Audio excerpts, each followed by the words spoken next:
今天外面下了超大的雪，然后积雪超深的。先给大家看看房门打开来的样子，前面就是大门，然后呢我打开来，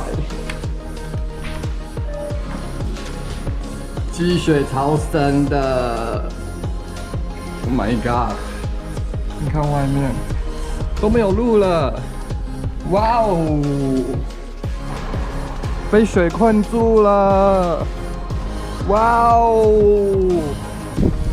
雪下超大的啦，我都已经分不清楚的路在哪边了。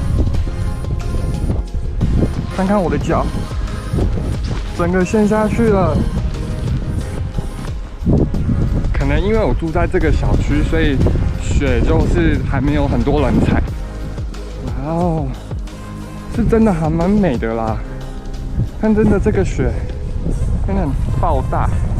好了，我已经走来大马路了。我都分不清楚哪边是人行道，哪边是马路了。马路长这样，这是马路吗？我傻眼啊！大家一定会觉得我是疯子，为什么这种日子还要出门？没办法，因为我还是要去实验室弄东西啊。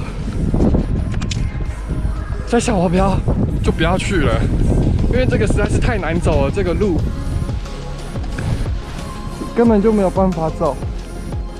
一走就陷下去，我投降了，我要去坐公车了。前面的公车卡在路中间了，所以呢，我要去搭公车吗？实验室怎么这么远？平常从我住的地方到实验室大概是路程是30分钟左右。今天因为路真的是超难走的，我大概要走个50分钟吧。我觉得我走到实验室就肚子饿了，因为这实在是太耗费体力了。天哪，今天的风雪怎么这么大？这个铲雪车没有在铲雪，它就这样开过去。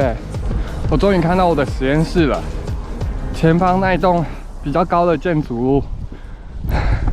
但其实从这边走过去，大概还要再20分钟左右。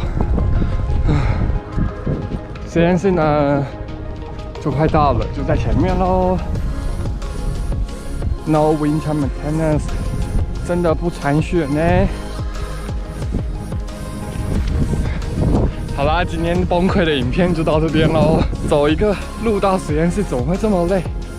我满身都是汗，完全不会冷。